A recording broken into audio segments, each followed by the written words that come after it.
Vamos abrir em 1 de Samuel, 1 de Samuel capítulo 7, e o título da nossa mensagem é Ebenezer, até aqui nos ajudou o Senhor.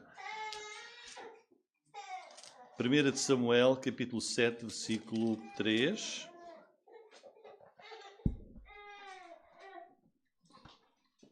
Página 329.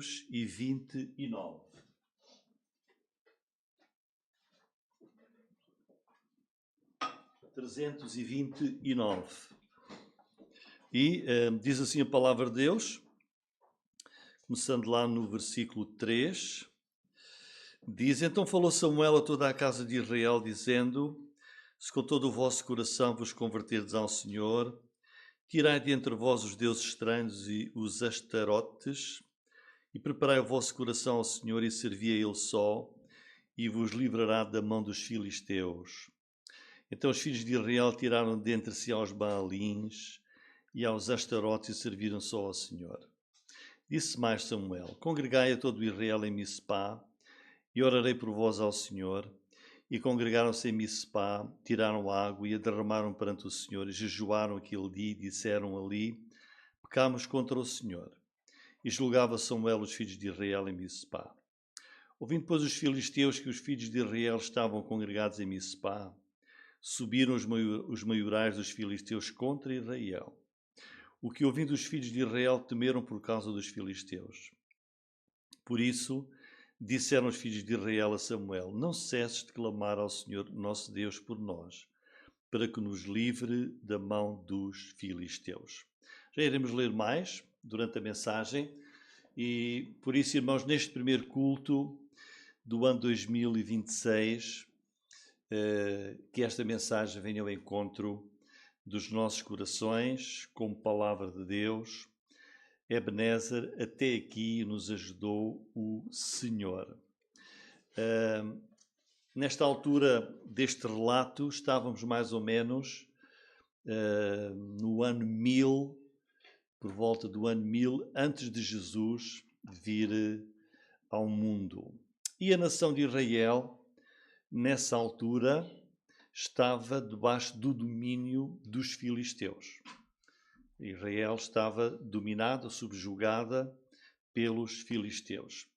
E vai ser exatamente nessa ocasião, aqui, que Israel se vai livrar dessa opressão, desse domínio, dessa ditadura, e debaixo da liderança de um homem, Samuel, que era profeta, mas também era juiz e sacerdote. E o exemplo deste homem e a sua influência poderosa foi muito importante, porque ele foi capaz de conduzir a nação, toda a nação, para os caminhos do Senhor, num reavivamento espiritual. Porque o povo de Deus, que conhecia Deus, a palavra do Senhor, estava longe, muito longe dos caminhos do Senhor. E foi certamente uma iniciativa muito agradável, esta de Samuel, querer depois, como iremos ver, assinalar esta ocasião em que a nação se vai libertar daquele domínio, com a colocação de uma pedra que iria servir de testemunho, iria assinalar esta ação de Deus de ter libertado a nação de uma maneira tão poderosa e tão notável. E aquela pedra era para que o povo não se esquecesse. Não se esquecesse. Hoje nós vemos aí nos jardins, nas ruas, vemos as estátuas de pessoas importantes, não é? E quando nós paramos ali, olhamos, mas quem é? Este aqui é o Visconde, por exemplo, aqui na Maia. Temos o Visconde de Barreiros. Ora, temos que perguntar, então, mas quem foi o Visconde de Barreiros? Ou temos ali o lidador da Maia. Mas quem foi o lidador? E então aquele monumento está ali para recordar um evento, algo muito importante que essa pessoa fez. E Samuel fez isso mesmo, como nós iremos ver. E, portanto, irmãos, como é que nós podemos aplicar a nós, individualmente, a nós como igreja, também aquilo que Deus faz nas nossas vidas? Como houve aqui estes testemunhos há pouco, e que nós também possamos ter marcos importantes na nossa vida, que servem para nós dizermos, isto não vou esquecer, porque Deus fez esta determinada coisa na minha vida ou na vida da minha família, algo que foi importante, uma vitória numa tribulação, houve um desapontamento, houve uma necessidade porque eu passei, mas Deus agiu e por isso eu não vou esquecer. Foi para isso que serviu aquela atitude de Samuel, aquele monumento que ele vai ali levantar para ficar de marca para a nação de Israel. E nós vamos ver hoje 3 lições. Primeiro, o lugar onde aquele monumento foi levantado, não é? O lugar é importante, porque é que aquele monumento está naquele lugar e não está noutro. Vamos ver a altura, a ocasião em que aquela pedra foi levantada e o nome que lhe foi dado. São as 3 lições. E, em primeiro lugar, vamos ver o lugar onde Ebenezer mandou levantar aquela pedra. Está no versículo 12 de Samuel. Obrigado. Então, o versículo 12 diz, então tomou Samuel uma pedra e a pôs entre Mispá e Sem. Portanto, ele colocou uma pedra num determinado lugar e chamou o nome dela Ebenezer e disse, até aqui nos ajudou o Senhor. Para nós percebermos a importância deste acontecimento, temos que ver um bocadinho de história. E a Bíblia tem muita história. E é interessante, às vezes nós esquecemos disso. Mas vou dizer aos irmãos, talvez uns 70 ou 80% da Bíblia é relato de acontecimentos, de costumes e usos e costumes das pessoas, nomes, não é? Nós lemos e vemos muitos nomes, muitos acontecimentos, faziam isto, faziam aquilo. E talvez aí uns 10 ou 20% ou pouco mais é doutrina, é para a nossa edificação. E portanto, nós estivemos aqui a ler e disse, este fez isto, aquele fez aquele outro, e foi neste lugar, e foi assim. Ora, o Espírito Santo inspirou isto, não é por acaso. Não é por acaso. Então temos que perguntar, mas o que é que estava a acontecer? Porque só podemos dar valor a este acontecimento se soubermos o que é que estava a acontecer. E isso leva-nos um pouco à história do passado. O ano 2025 passou. Mas, se calhar, cada um de nós tem, no ano 2025 aconteceu isto. E trouxe perturbação, trouxe anseios, trouxe, enfim. Mas depois houve vitória. É o que nós vamos ver aqui. 20 anos antes deste acontecimento, que nós temos aqui o relato, 20 anos antes, naquele mesmo lugar, os filhos do sacerdote Eli, que era o líder naquela ocasião, eles chamavam-se Ofni e Fineias, foram mortos numa batalha de Israel contra os filisteus. Israel perdeu essa batalha e ficou dominado pelos filisteus, 20 anos antes. E a arca da aliança, a arca de Deus, que estava lá no lugar santo dos santos, do tabernáculo, vejam, o maior símbolo da nação, o lugar da presença de Deus, a arca da aliança, foi tomada pelos ímpios filisteus.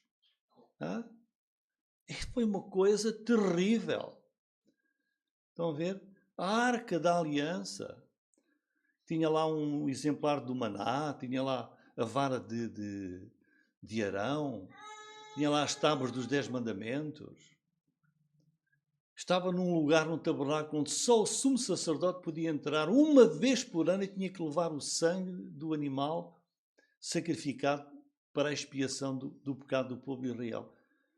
e levaram a arca para a batalha, pensando, se a arca for connosco, a vitória está assegurada. É o tipo de superstição. Não é? Vou meter aqui uma pedrinha no meu bolso, dá-me sorte. Não é? Vou pôr esta pulseira que me dá sorte. Não é assim. Quando há pecado, vejam, Deus permitiu que a própria arca fosse levada pelos filisteus. E em 1 Samuel capítulo 4, nós lemos assim, irmãos. Às vezes perguntamos porquê é que Deus permite coisas. Deus é absolutamente justo. E nós às vezes não sabemos. Diz, 1 Samuel 4:10, então pelejaram os filisteus e Israel foi ferido. Perdeu. Fugindo cada um para a sua tenda, foi tão grande o estrago que caíram de Israel 30.000 homens de pé. Morreram 30.000 de Israel. Versículo 11. E foi tomada a arca de Deus. E os 2 filhos de Eli, que eram os sacerdotes, Ofni e Fineias, morreram. Versículo 22. E disse, de Israel a glória é levada presa, pois é tomada a arca de Deus. Então estamos aqui, lá no capítulo 7, estão no mesmo lugar onde 20 anos antes aconteceu uma enorme tragédia a toda a nação de Israel. Foi uma tragédia. E aquele lugar trazia essa má memória ao povo, memória de derrota, subjugação ao domínio dos seus inimigos, os ímpios filisteus. E a gente pergunta, mas porquê? Porquê é que Deus permitiu isto ao seu próprio povo? Capítulo 2. Porquê é que Deus permite, às vezes, nós não podemos aqui dizer, se acontece uma coisa má na minha vida, é porque eu fiz alguma coisa de mal. Não estou a dizer isso, nem vou dizer, nem posso dizer. Não é?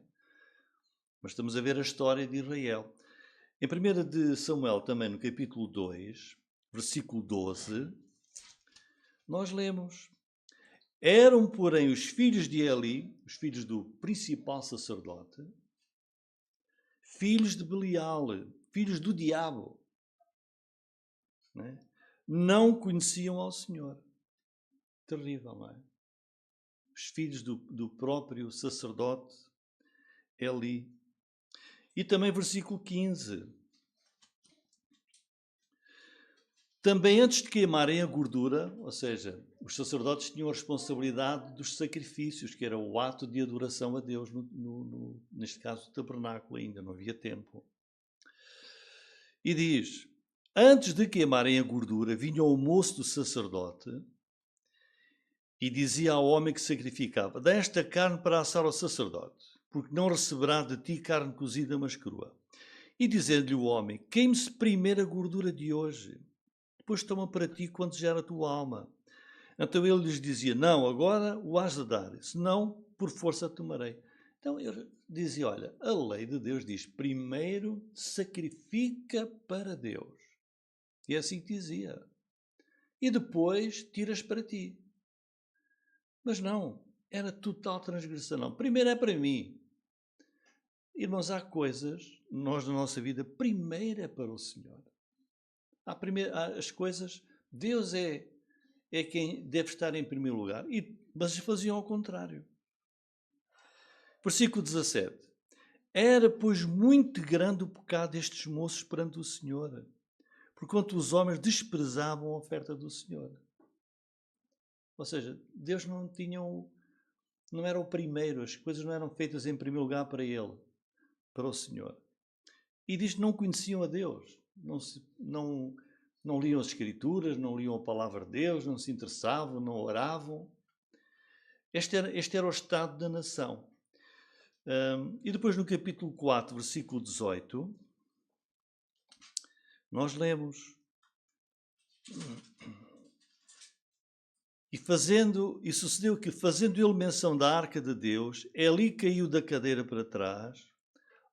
Ele era o sacerdote principal, o pai dos outros dois. E quebrou-se-lhe o pescoço e morreu, porquanto o homem era velho e pesado e tinha julgado Israel 40 anos. Então veja, o próprio sacerdote principal morreu também. Esta era a situação espiritual do povo naquela ocasião. Passaram 20 anos e alguma coisa mudou. Nós lemos aqui no capítulo 7, versículo 2, no capítulo 7, versículo 2, vemos: sucedeu que, desde aquele dia, a arca ficou em Kiriat Jearim, tantos dias se passaram, que até chegaram 20 anos. E lamentava toda a casa de Israel pelo Senhor. Então a situação espiritual do povo era: passaram 20 anos, debaixo deste domínio, lamentavam, era uma tristeza a vida do povo, suspiravam pelo Senhor, pediam a ajuda do Senhor. Sentiam que a sua vida espiritual ia de mal a pior e eram oprimidos pelos seus inimigos filisteus. E depois, versículo 3 e 4, aqui Samuel vai pedir à nação, para eles, vejam, eles viviam numa grande idolatria. Tirai de entre vós os deuses estranhos, versículo 3, os astarotes, não é? Tirai os deuses estranhos, os astarotes, os balaíns. Era uma idolatria muito grande. Eram ídolos os mais variados. Deuses, deusas.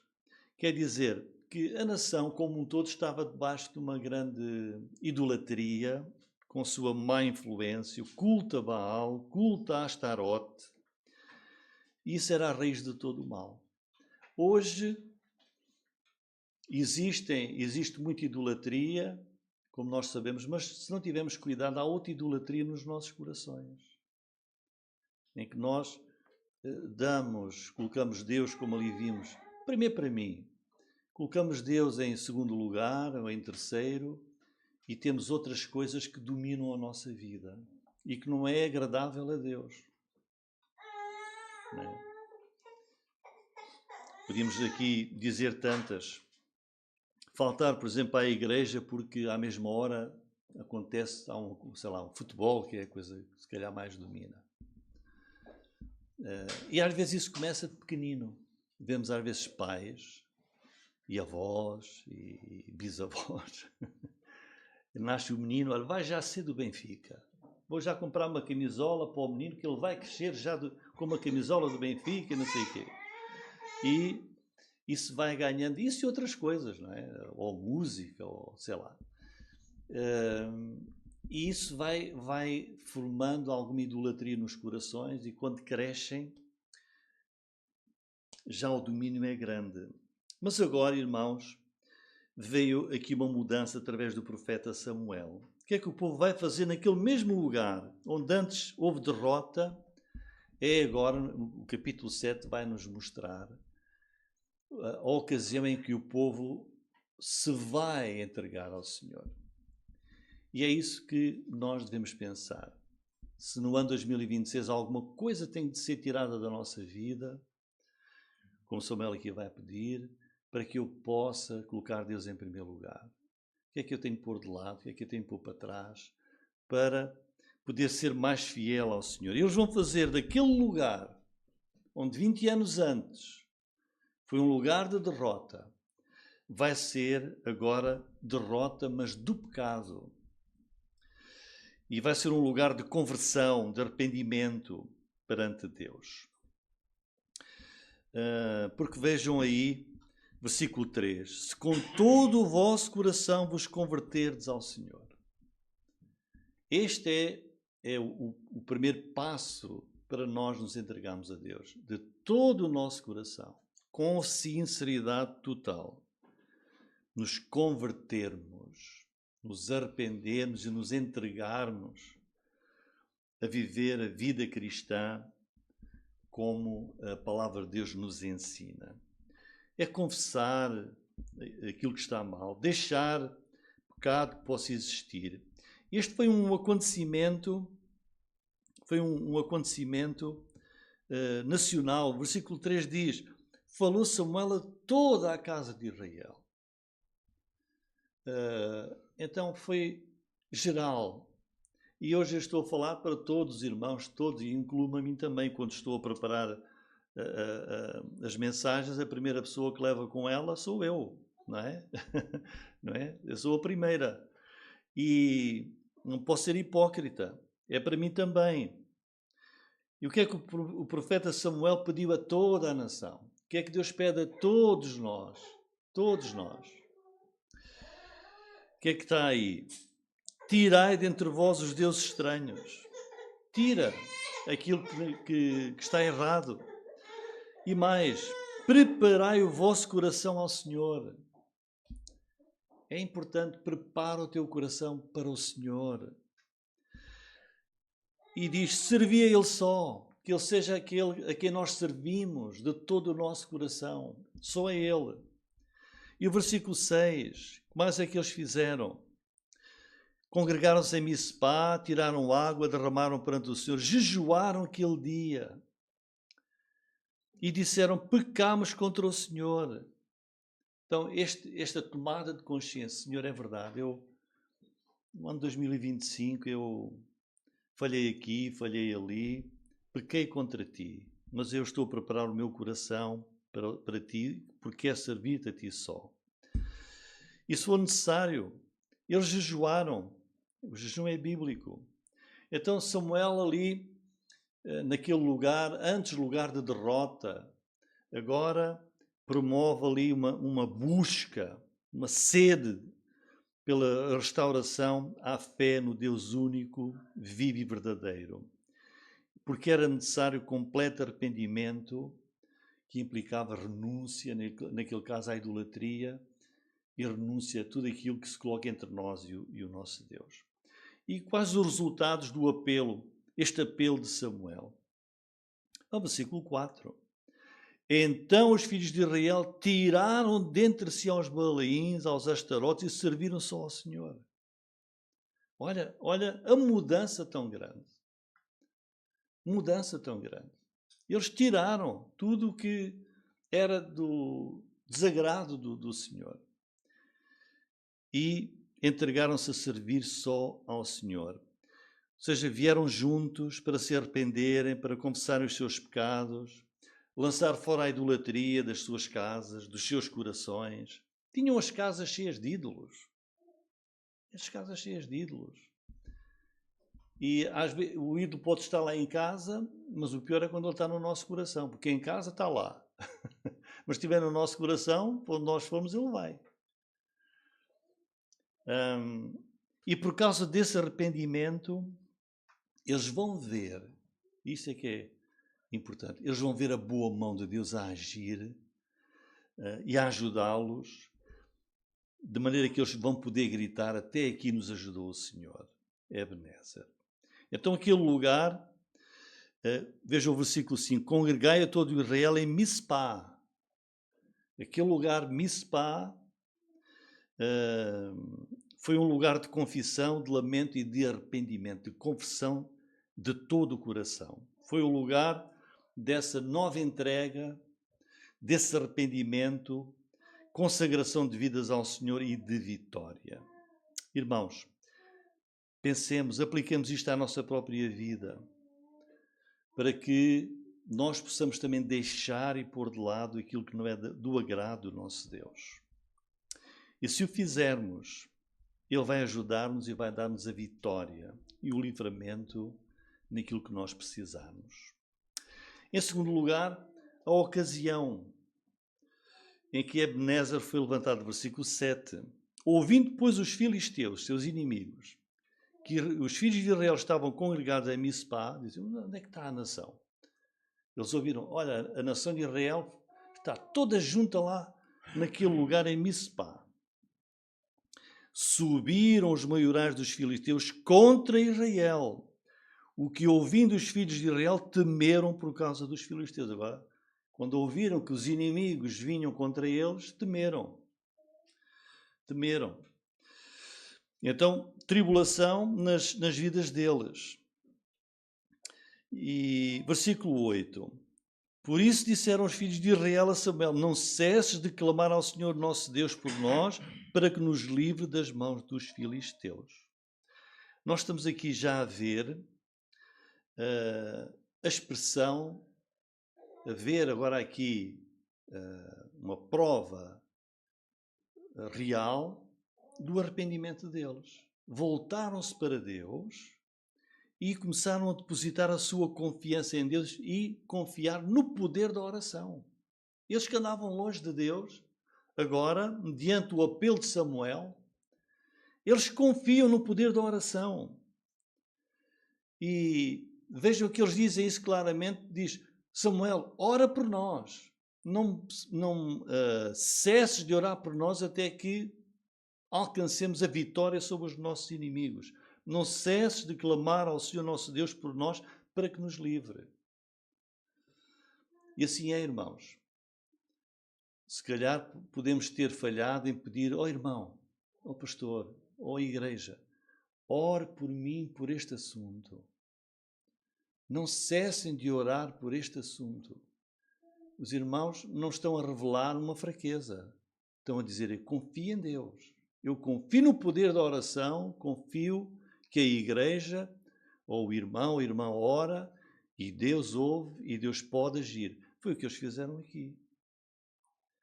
Ou seja, vemos aqui o arrependimento deles já está a dar fruto.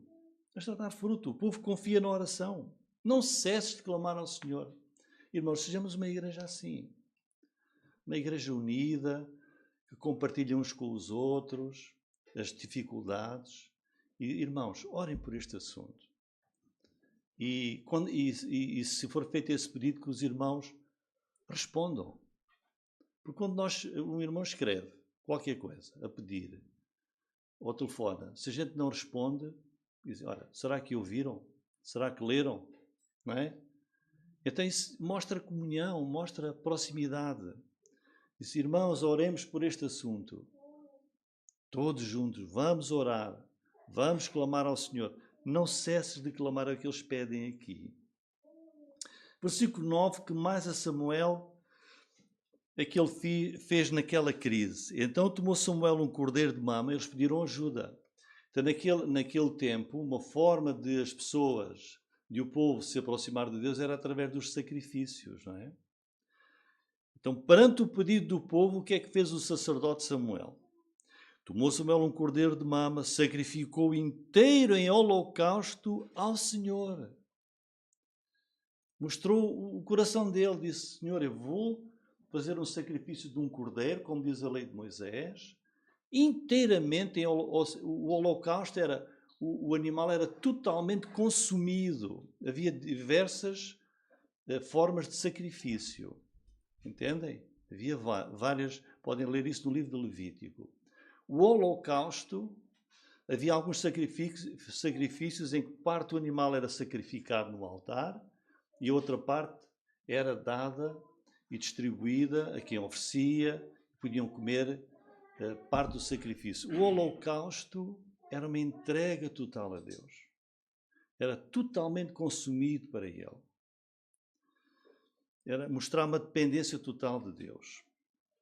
E diz, sacrificou inteiramente o holocausto ao Senhor e clamou Samuel ao Senhor por Israel e o Senhor lhe deu ouvidos.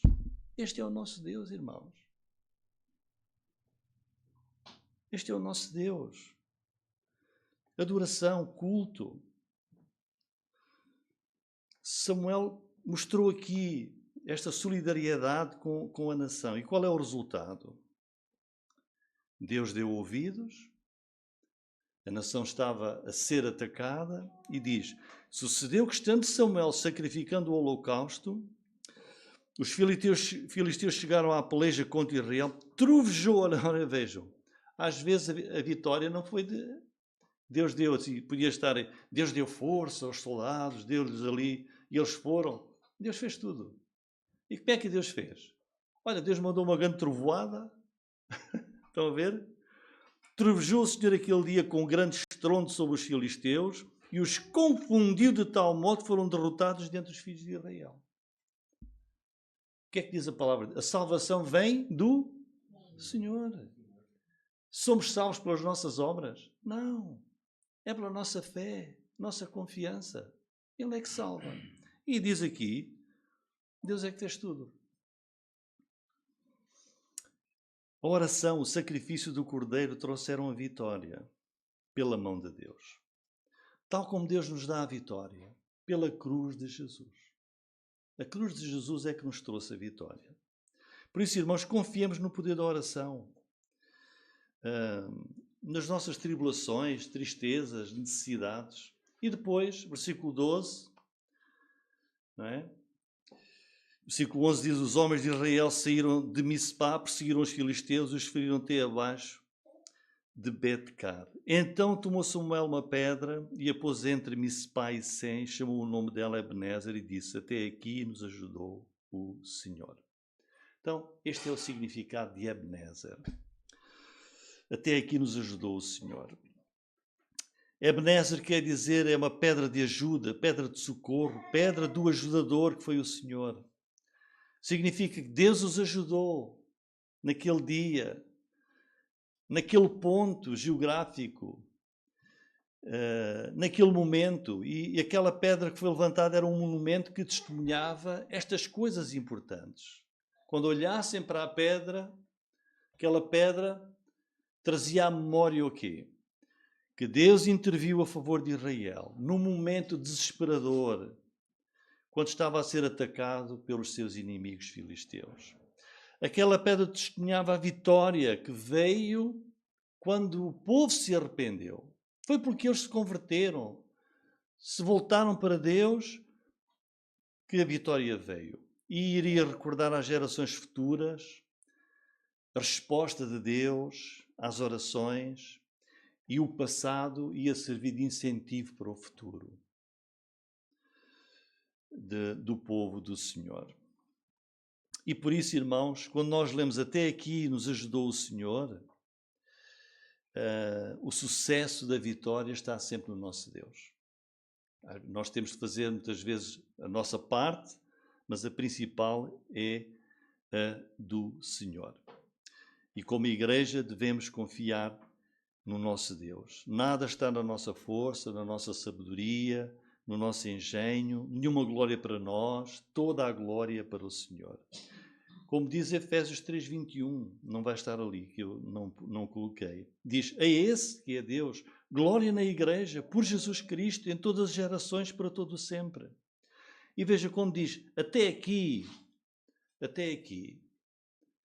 Irmãos, estamos no ano 2026, até aqui nos ajudou o Senhor, não é? Olhamos para o passado e dizemos: oh Senhor, do passado até aqui me tens ajudado. Aquilo que nós vivemos, as vitórias, as derrotas, as tentações, as doenças, as desilusões, o pecado, o mundo a vencer-nos, nós a vencermos o mundo.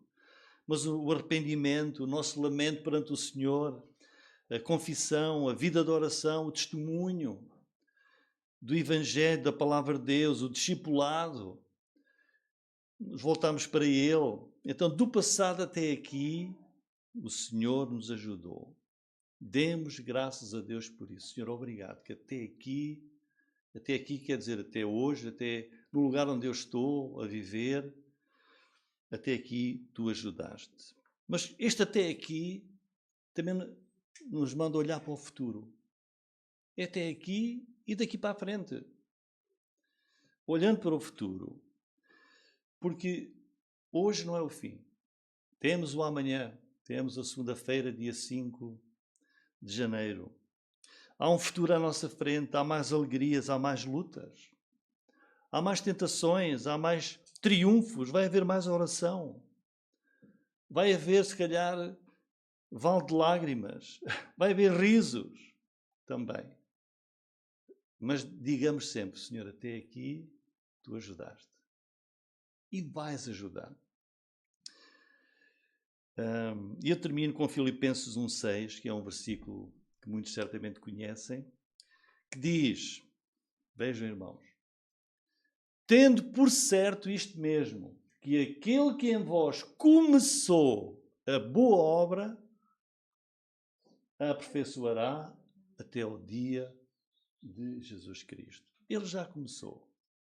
E os anos passam. Ele vai estar sempre lá. Ebenezer, até aqui nos ajudou o Senhor. Amém.